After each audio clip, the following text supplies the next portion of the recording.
Oi, pessoal, boa tarde. Então, vamos dar continuação aqui à palestra da Mônica Marte sobre como é ser uma poliglota nativa, nascer no país e crescer falando várias línguas.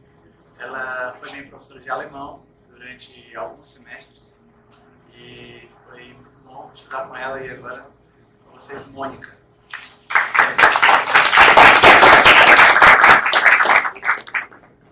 Boa tarde.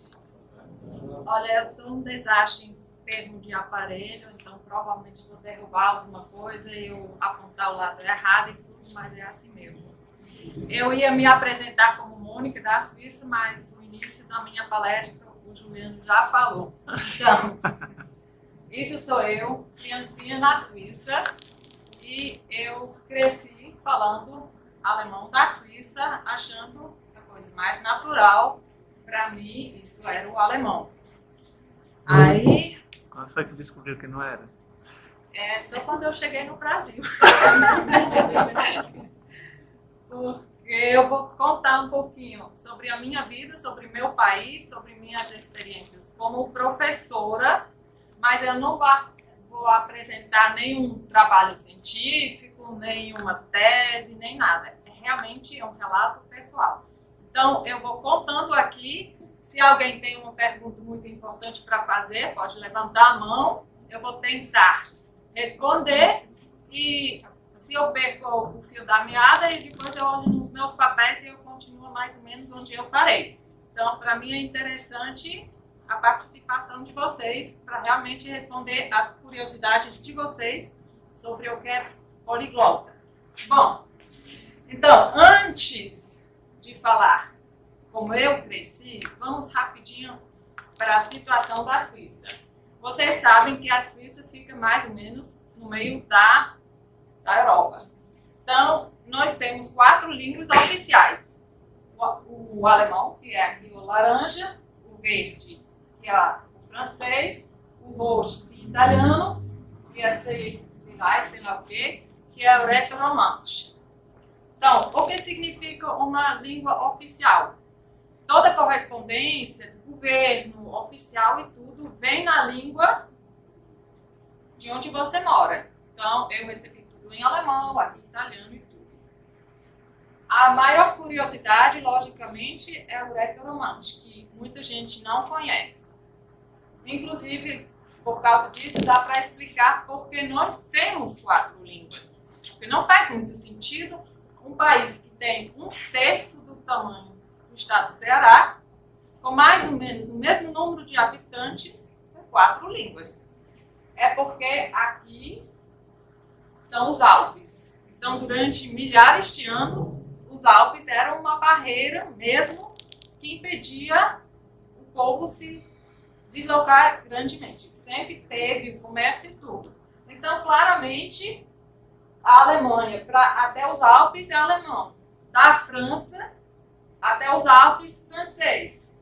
Aqui ainda vem a Áustria. E aqui embaixo, a Itália é o italiano. Então, explica. O reto-romântico é uma língua muito antiga, parecida com o latim, que só sobreviveu em alguns vales nas montanhas, porque eram muito isolados. Então, a língua mais antiga da Suíça é o reto-romântico. Por isso, só aqui.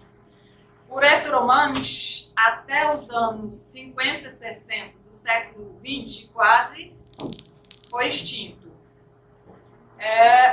Por quê? Porque não era mais lecionado nas escolas. Então, se não é lecionado nas escolas, vai se perdendo, porque só tem a oralidade. Os suíços acordaram para essa coisa de identidade, pátria, cultura, mais cedo do que muitos outros povos, provavelmente porque a gente era os mais pobres da Europa, a gente não tinha identidade, nós éramos tipo os lixeiros das outras nações fazendo aquela coisa que hoje os imigrantes fazem, isso eram os suíços. Então, ser um suíço era um xingamento antigamente. Então, a gente precisava construir artificialmente nossa identidade nacional. Então, o reto-romântico faz parte da nossa identidade. Então, a partir dos anos 60, foi investido muito dinheiro, muita pesquisa para salvar o reto-romântico. Lá na Suíça, agora se leciona em todas as escolas fundamentais, como primeira língua nessas regiões. Todas as crianças são obrigadas a aprender, independentemente se são de uma família que fala alemão em casa, ou italiano, ou francês. Então, quem mora nessas regiões, hoje em dia, tendo filho, o filho vai aprender. Apesar que você, como pai, não vai aprender, mas eles aprendem. Então, um aspecto, então, de se sentir em casa seria o que é a pátria. Pronto. Pátria, para um brasileiro, eu acho que é uma definição bem mais fácil do que para um europeu. Porque aqui, quase todo mundo, aqui provavelmente na sala, nasceu aqui no Brasil e fala português. Que não é o caso na Europa. Então, eu peguei aqui do Grönemeyer, que é um cantor relativamente famoso da Alemanha, que ele define o que é pátria. Ele diz que pátria não é um lugar. Pátria é um sentimento. Certo? Então, vamos lá. Antigamente, Heimat, que é a pátria, foi sempre definido por coisas muito simples. Hoje em dia, na Europa, não é mais simples, porque a gente tem os imigrantes, a gente tem a globalização, a gente tem gente da Alemanha trabalhando na Suíça, da Itália trabalhando na Inglaterra, esse tipo de coisa. Então, por exemplo, eu moro há 30 anos aqui, mais anos aqui no Brasil do que na Suíça. Então, minha pátria é a Suíça, agora é o Brasil. Né? Então, até o Spiegel, que é uma revista muito conhecida na Alemanha, fez uma pesquisa. O que é a pátria? Então, antigamente, simplesmente era o lugar onde você nasceu e cresceu. Esse é o meu caso. Rimlang é uma pequena cidade perto de Zurique. Outro grande parâmetro é a cultura. Então, se você sempre come feijoada, então isso faz parte de sua cultura e provavelmente você se identifica com essa comida e outras tradições, então você é brasileiro. Ou, então, é a língua. A língua é outro aspecto muito importante para você se sentir em casa, para você se identificar. Aí, o que é a língua? Em alemão, a gente fala de Muttersprache, que seria Mutter é mãe, Sprache é língua, então a língua mãe, ou a língua da mãe. Né? Então, por exemplo, meu filho mais velho nasceu aqui, no Brasil, mas a primeira língua que ele falou, fora de mamamã, papapá, uau, uau, uau, né, que é a mesma coisa em todos os países, foram as primeiras palavras foram em alemão da Suíça. Quando ele teve mais contato com os colegas fora de casa, ele começou a falar muito mais português e deixou de falar o alemão da Suíça. Então, no caso dele, a Muttersprache realmente foi da mãe para ele. Em português, a gente normalmente não fala de língua mãe, né? A gente fala, eu sou nativo da língua, não sei o que, esse tipo de coisa. Mas aí é o nascer. Onde você nasceu, aquela é a sua língua. Nem sempre é. Ou eu acho que vocês todos são poliglotas, vocês devem ter já lido alguns artigos. Hoje em dia a gente fala de primeira língua. É aquela língua que você adquire primeiro. Ou, hoje em dia também, o que você mais usa na sua vida de criança. Então, claramente, minha Muttersprache, mas não do meu pai, é Schweizerdeutsch. Meu pai é alemão, eu sou da Alemanha, então é Muttersprache. Com certeza também foi minha primeira língua. E eu nasci na Suíça, então nesse caso, todas as três combinações, para mim é tudo Schweizerdeutsch. Só que os alemães dizem que Schweizerdeutsch não é uma língua, é um dialeto. Mas também tem os estudiosos que dizem que o Schweizerdeutsch é uma língua sim. E todos os suíços têm absoluta certeza que é uma língua.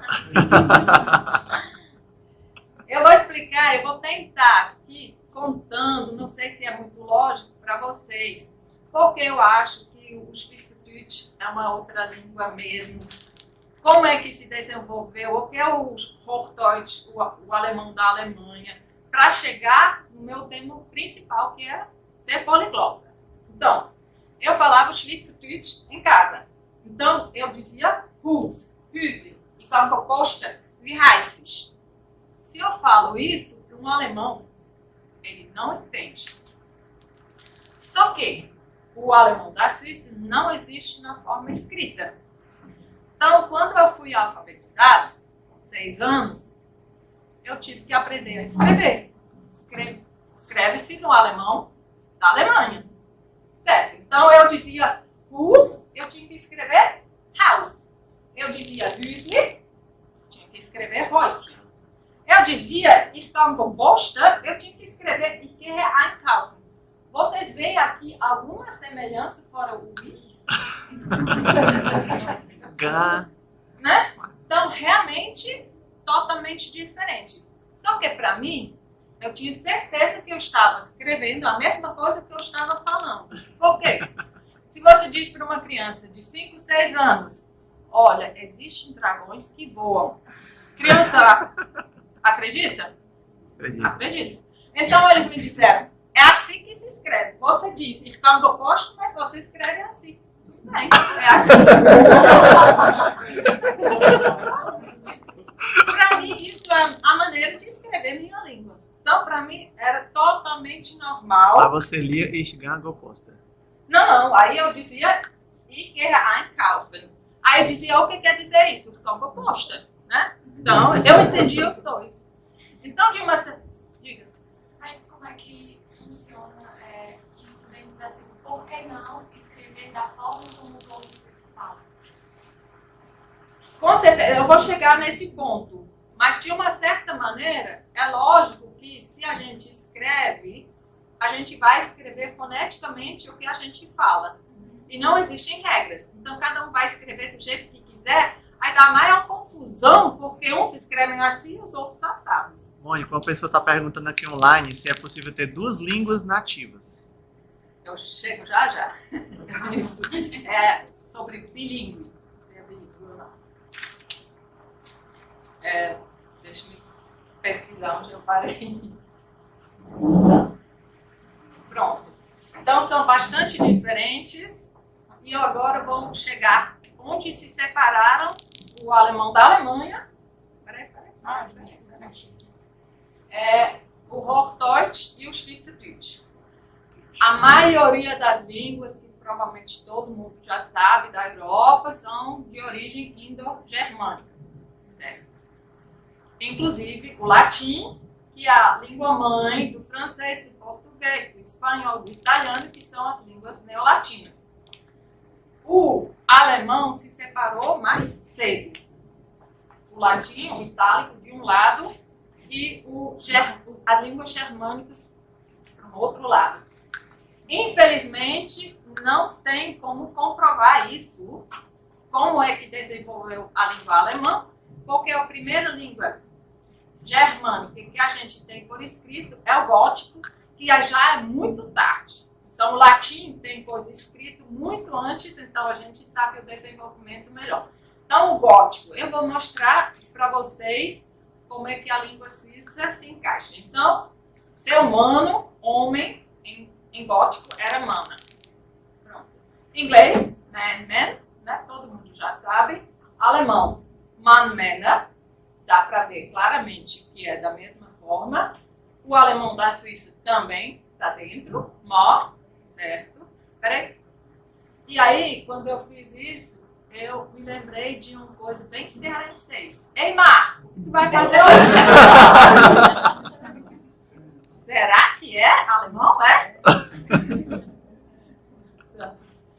Então, claramente, o alemão vem das línguas germânicas, é uma língua germânica, mas tem uma coisa do latim muito mais forte do que qualquer língua neolatina que eu conheço.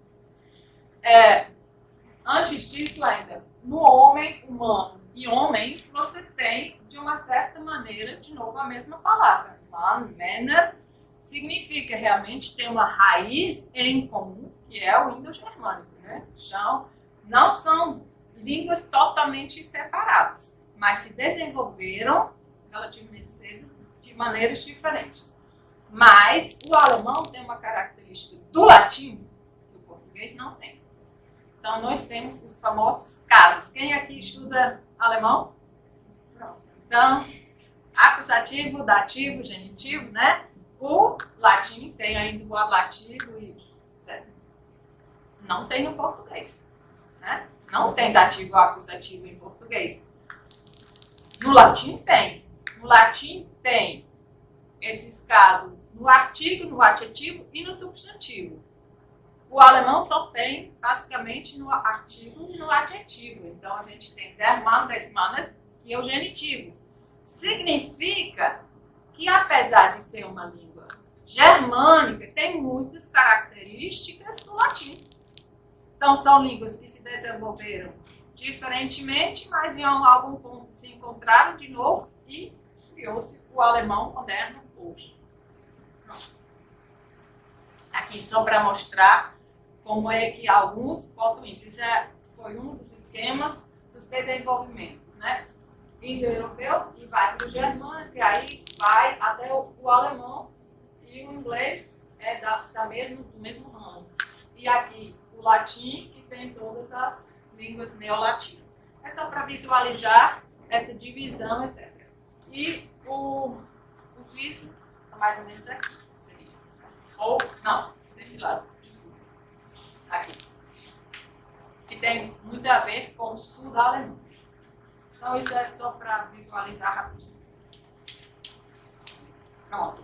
O Hochdeutsch, de uma certa maneira, vem também do latim.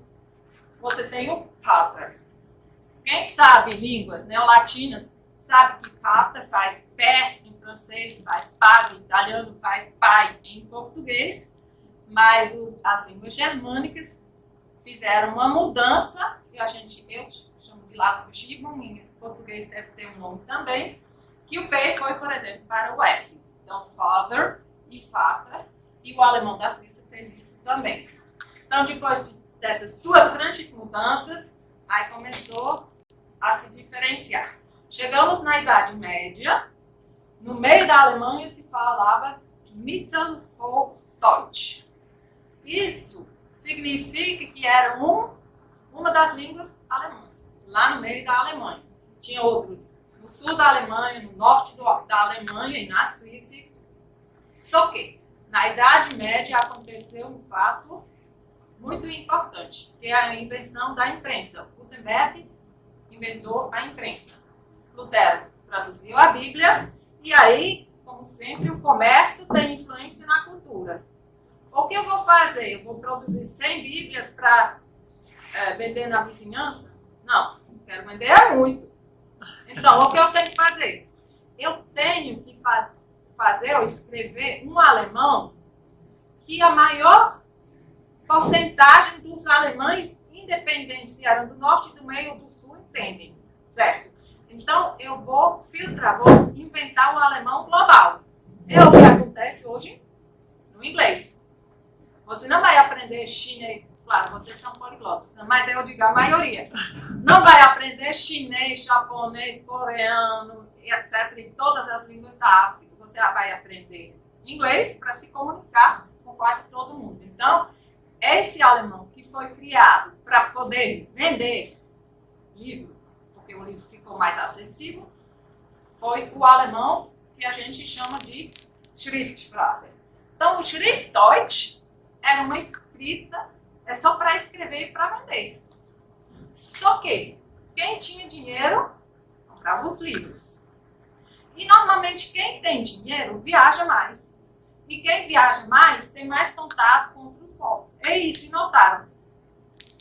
Começaram a aprender mais pessoas Schriftdeutsch, porque compravam os livros, então começavam a falar também em Schriftdeutsch, porque era como falar inglês. Estava para falar com todo mundo. Então, o Schriftdeutsch virou o que a gente chama hoje de Hochdeutsch. Então, era uma coisa comercial e não era crescido como outra, assim, pela região. Então, o Hochdeutsch começou a cada vez mais dominar na Alemanha, que chegou ao ponto que no início do século XX, todas as outras línguas alemãs ficavam como sendo meros dialetos. Dialetos restritos à oralidade no dia a dia. Então, se você queria fazer uma palestra em Munique, tinha que falar Hochdeutsch. Em Hamburgo também Hochdeutsch. O dialeto era sobre o dia a dia. Já que dia a dia e oralidade muitas vezes é restritos a camadas sociais mais baixas, ficou-se com a impressão que dialeto não presta, só fala quem é pobre e que não tem instrução. Então, se fez de tudo. Quem queria ser alguém na vida para não falar dialeto, não admitir e só falar Hochdeutsch. Muito depois da Suíça, só nos últimos anos, agora na Alemanha também tem um movimento. Vamos resgatar nossas origens, vamos falar nossos dialetos, vamos voltar às origens. Mas, século XX, era Hochdeutsch. Então, vamos voltar para os Schweizerdeutsch. O Schweizerdeutsch sempre foi falado independentemente das camadas. A gente sempre teve muito orgulho. Só que o Schweizerdeutsch, que é o alemão da Suíça, ele não existe. Não existe Schweizerdeutsch. Existe o Schweizerdeutsch da cidade de Berna. E aí seria Berndeutsch. Tem da minha cidade, que é Zürichdeutsch. Baseldeutsch.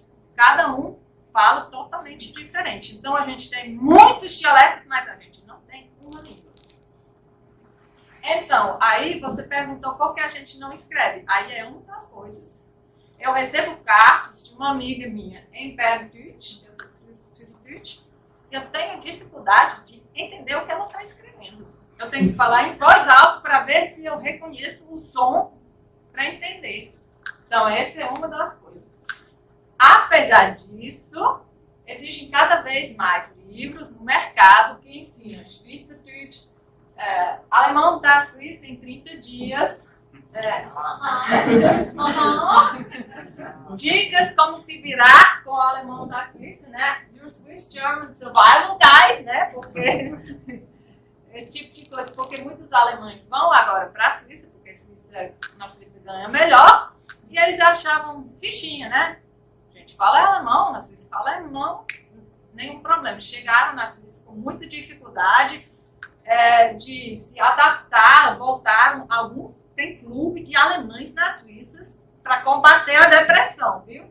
Então, livros do Schweizerdeutsch. Então, o Schweizerdeutsch não existe, existe vários dialetos e tem, como em tudo na vida, tem gente fazendo pesquisa e dizendo que não são só dialetos, que alguns são línguas diferentes, mas eu não vou entrar nesse capítulo. Então, fora da teoria, o que é diferente entre o alemão da Alemanha e o alemão da Suíça é o vocabulário. Já que a gente convive muito de perto com o francês, a gente tem um monte de palavras em francês, como poulet.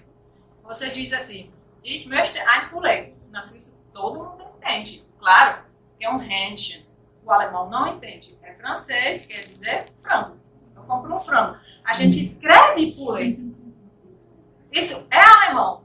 Trottoir é alemão da Suíça. Sorry é alemão da Suíça, que é salut. Adieu é adieu. Merci é merci. Ninguém diz.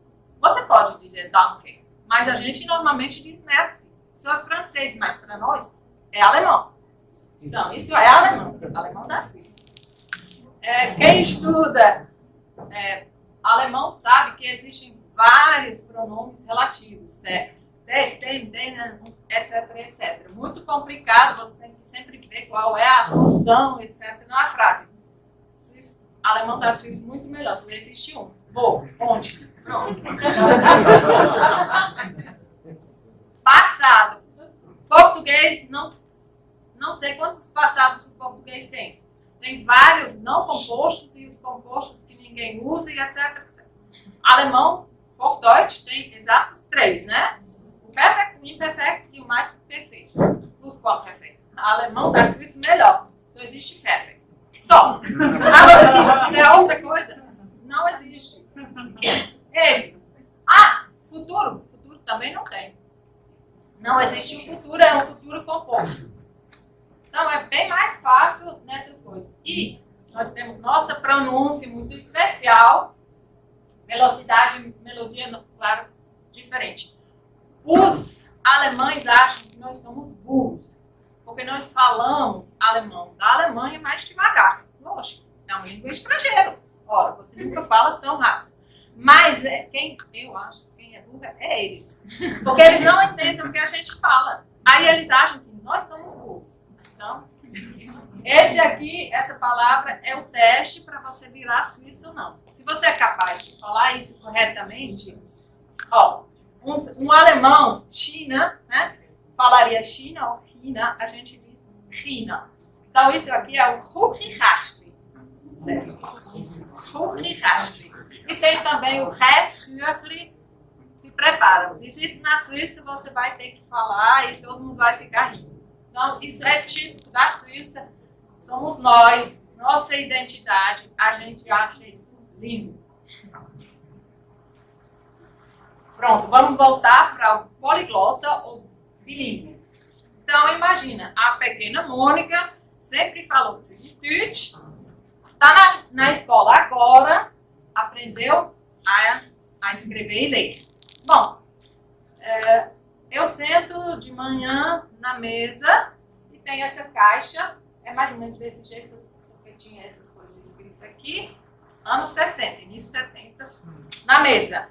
Aí, como toda criança que aprende a ler e escrever, o que eu faço? Eu leio tudo o que tem ao redor de mim. Toda criança faz. Então, eu li a primeira palavra. Aí, demorou um pouquinho, mas não é muito diferente do alemão que a gente falava. Haferflocken e Haferflocken. Eu entendi. Aí, claro, continuei lendo. Aí, Flocons-Tavoine.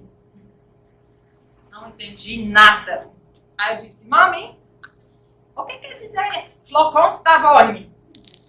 O que tu tá falando? Aqui está escrito Flocons-Tavoine. Aí eu disse, Flocons-Tavoine. É o francês. Aí eu disse, o francês? Tudo o que é estranho, que não dá para entender, deve ser francês, né? Então, com 6 anos, na alfabetização, a gente começou a aprender francês na escola, mas o francês estava presente na vida da gente. Então, todos os produtos tinham alemão, francês. O rádio era assim. Não tem nada que preste em alemão, então vamos escutar francês. Televisão. Olha, a câmera da parte francesa da Suíça, naquele coisa de esqui, está melhor posicionado do que no alemão. Vamos assistir em francês. Então, o francês, não sei se foi a minha primeira língua estrangeira ou se foi mais uma primeira língua. Por quê? Foi ao mesmo tempo? Então, vamos ver. É o próximo. O que a teoria diz, o que eu digo e o que vocês decidem é a verdade, certo? Então, a gente distingue entre L1 e L2. Vocês todos sabem, primeira língua, segunda língua, você pode ter 3, 4, 5 segundas línguas, né? Qual é o critério se é uma língua 1 ou 2? Pai e a mãe. Tempo? Pode ser tempo, pode ser idade, né? Tempo que você tem de abordagem, né? A primeira vez que você fala, falou qual? Exatamente. Então, normalmente, pelos números, a primeira é 1 e depois 2. No meu caso, seria o quê? Alemão da Suíça e alemão da Alemanha. Não, porque foi praticamente ao mesmo tempo. Então, tem teoria que diz bilíngue só é quem aprende 2 línguas ao mesmo tempo até 3 anos de idade. Certo? Isso é um critério. Então, não sou bilíngue, porque eu só aprendi alemão da Alemanha aos 6 anos. Tem outros que dizem, não, anatomicamente, biologicamente, até 6, 7 anos, as línguas, tanto quanto vocês aprendem, são processadas, armazenadas no mesmo lugar no seu cérebro. Depois disso, são 2 lugares diferentes. Então, se for nesse caso, provavelmente eu seja bilíngue. Porque foi com 6 anos, mais ou menos, então minha janela de línguas ainda estaria totalmente aberta e eu, talvez, o alemão da Alemanha sei, esteja no mesmo lugar como o alemão da Suíça. E o francês? Será que também está? Não faço nem ideia. Então, pode ser que eu seja uma trilíngue, sei lá, ou uma bilíngue, eu também tenho uma língua e os outros são línguas estrangeiras. Então, bilíngue tem que ser ao mesmo tempo, até 3, no máximo 6 anos. Depois disso, sempre é tido como uma língua estrangeira ou segunda língua. Qual a diferença? Normalmente é pelo local que você aprende. Faz o menor sentido. Então, se você aprende a língua num país onde a língua é falada, é uma segunda língua. Se você aprende na escola, ou formalmente, fora do país, é uma língua estrangeira. Então, o francês provavelmente não é uma língua estrangeira para mim, é uma segunda língua, porque teve no meu dia a dia, falado no meu próprio país, apesar de não da região onde eu nasci, no dia a dia. Hoje em dia, essa definição não funciona mais. Quem é professor sabe disso. A gente está recebendo alunos que fazem teste nível, que nunca estudaram em curso nenhum, e vão para o 7º, 8º semestre, o avançado. Por quê? Porque jogam online, porque assistem séries em inglês, não sei o que, esse tipo de coisa. Então, eles não fizeram o processo normal. Também não moraram no país. Então, hoje, em alemão, já apresenta. A gente chama de Fremdsprachen lernen, Zweitsprachen erwerben. Então, se faz uma diferença entre aprender e adquirir. Aprender é aquilo que você faz conscientemente. Adquirir é que você tem outro objetivo e vai aprendendo. Vai lendo e com o tempo você vai entendendo. Certo? Então, não seria mais língua estrangeira ou segunda língua, seria essa distinção entre os dois. Descobrir que talvez eu não seja nem bilíngue, nem nada, talvez eu não sei nem a pronúncia em português. Diglossia vem do francês, diglossia. Significa que é um país que tem 2 ou mais línguas usadas em situações claramente distintas, que é o caso da Suíça. Se a gente fala, é alemão da Suíça. Se a gente escreve, é alemão da Alemanha. Se a gente fala com estrangeiro, é alemão da Alemanha. Então, provavelmente, a gente pode chamar isso de doce ou bilíngue. Continuando. Agora, vamos ver. Poliglota. Eu sou poliglota ou não? Sou, com certeza. Por quê? O alemão da Suíça, depois o alemão da Alemanha, com 6 anos. O francês, na escola, como todas as crianças precisam aprender uma segunda língua do país na escola. Regra. Então, todo mundo vai falar pelo menos 2 das nossas línguas oficiais. Terceira língua, né, sempre é o inglês, também a partir de 7 anos. Então, 3 línguas todo suíço fala. A maioria entende italiano, entende mais algumas coisas. Então, eu digo que os suíços, como povo, provavelmente, realmente são poliglotas. Se nativos, por nascença, não sei não, mas pela escola, sim. Então, pode mais um pouquinho. Aqui sou eu, com minha família agora, no Brasil. Vamos ver quantos poliglotas são. Eu sou seu Lucas, que começou alemão da Suíça, fala alemão, estudou lá agora, aprendeu também inglês, sabe um pouquinho francês. Estela, que está aqui mudando, também estudou lá, fala alemão, começou francês, português e tudo. No caso do Daniel, um pouquinho diferente, ele sempre se negou a entender alemão. Sabe por quê? Porque eu só brigava em alemão, né? Quando veio a alemão, aí era brigando em alemão. Ele era muito inteligente, desde pequenininho. Ele notou que era melhor não entender aquilo para não ter que receber um castigo ou alguma coisa, né? Então, hoje ele aprende como língua estrangeira aos trancos e barrancos o alemão. Mas ele fala inglês. E aqui o Luiz Carlos, que quando eu conheci ele, um nordestino aqui, eu conheci no Maranhão, não sabia nada a não ser what's your name em inglês, né? Aí acabou o inglês dele. E eu também não falava português, então a gente só falava a língua do amor, né? Olhando no outro, sorrindo. Mas aprendeu alemão, fala hoje perfeitamente alemão da Alemanha e o inglês, lógico. E então somos uma família poliglota. Eu acho que vocês também todos são poliglotas e eu acho que é isso que hoje você, quem se interessa por línguas, quem quer fazer carreira, quem quer ir para frente, é isso aí. Poliglota, todos nós. Pronto, é isso aí.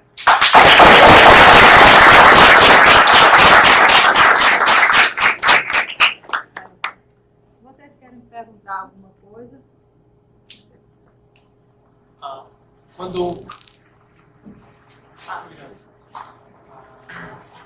professora, quando o alemão padrão ele foi É porque é professor da internet. Eu disse eletronicamente, não entendo nada. É porque o microfone é só para quem está online poder ouvir a tua pergunta. Imaginei. Acho que está funcionando. Quando lá no começo a senhora falou de que o alemão ele tinha o povo do norte falava de um jeito, o pessoal do meio falava de outro, o pessoal do sul falava de outro. Mas quando que se difundia a Bíblia de Lutero, houve alguma razão para que se escolhesse o alemão de Hannover para ser um norte? Não é o alemão de Hannover. Hoje em dia se diz que o alemão de Hannover é o mais perto, o mais clássico do Schriftsprache, mas não se escolher o Hannover. Hoje em dia é o mais clássico. Mas realmente foi escolhido, vamos dizer, a palavra X, que todo mundo entendia. E, logicamente, no meio tinha outras palavras do local que foi difundido. Eu não sei se talvez realmente alguém. Lutero, ao que eu saiba, não tem nada a ver com Hannover, né? É lá do leste, né? Então, Württemberg, eu acho. não. Mas isso é história e geografia e tudo. Mas hoje se diz que Hannover tem um alemão mais clássico, mais perto do Hochdeutsch, bonito, né? O meu não é. Então, o meu, quem conhece bem o alemão, o meu é muito parecido com o da Baviera, como o da Áustria, como o do Baden-Württemberg. Então, a gente se entende muito melhor. Sim, você queria. Peraí.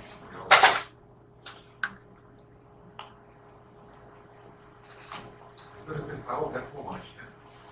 Não, falo mais não. Mas em questão da identidade da Suíça em relação ao centro, ele poderia futuramente fazer parte da língua nacional ou ele vai ser sempre nicho? Como é que está o desenvolvimento dele lá? Está caindo, está sendo segurado, está aumentando? Está crescendo. Está crescendo. Tá claramente. Eu só tive uma experiência e uma vez durante 3 semanas eu fui para os Alpes ajudar em umas fazendas, e lá se falava. Então eu peguei algumas noções. Eu esqueci, como o meu latim também. Sim, aprendi a ler latim também. Eu esqueci. Mas, assim, para ele se espalhar e dominar uma cidade como Zurique, é impossível. Mas realmente se valoriza hoje muito. Inclusive tem literatura, tem livros, tem tudo, todo mundo se interessa e está crescendo. Até na parte alemã da Suíça. Sim, porque normalmente quem é do Retromanos vai estudar em Zurique. Então eles trazem agora mais, com orgulho a cultura e a língua deles. Falando o alemão, mas eles trazem cada vez mais. No caso, tirando o contexto de país, por exemplo, hoje, pessoas aqui que são poliglotas, se nós formarmos famílias, dentro das nossas famílias, nós instituíssemos 2 línguas, 3 línguas, desde a infância, para a criança crescer falando mais da língua.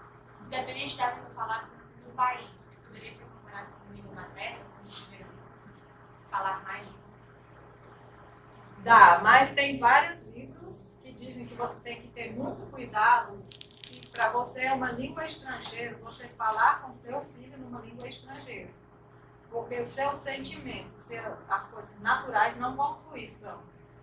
Então, dá para fazer isso. Por exemplo, se você vai para a Alemanha ou para a Inglaterra e vai criar seu filho dentro de casa com português, na escola vai aprender, ou no kindergarten, numa creche, alemão, e não tem problema.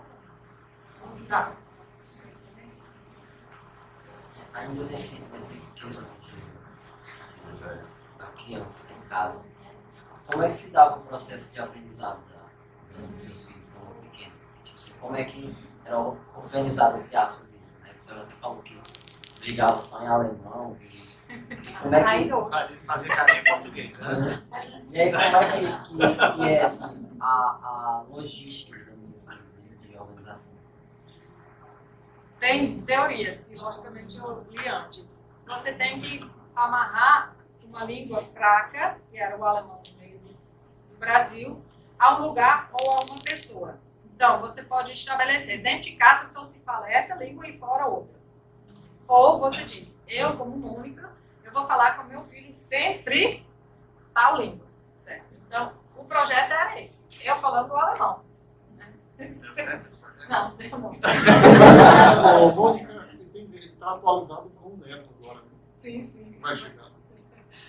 Então, não deu certo. Porque enquanto você só tem um filho e você fica quase em casa só com ele com alguns meses, dá certíssimo. Mas aqui no Brasil, se você... Eu morava no interior, né? No Brasil do Norte. Agora imagine, essa assim, já visualmente bem diferente com o filho, aí fala qualquer coisa. O povo aqui acha que você está xingando, que você está falando mal deles e tudo. Não dá. Então, por causa disso, em várias situações, até familiares, eu tive que falar português. E aí a natureza é o seguinte, 30 anos aqui, eu já não penso mais assim, em alemão, eu já penso também em português ou inglês, dependendo do que eu dou. Então, eu falava cada vez mais português. Então, realmente, foi encaminhando. Primeiro, ainda muito alemão, segundo, ainda pouco alemão, terceiro, quase nada de alemão. A vida. A gente traduzia também para ele, né? Tinha isso. Então, Mônica, muito obrigado pela sua palestra, foi ótimo. E agora a gente vai para a última palestra ali no outro auditório, todo mundo junto. Palestra da Cintia.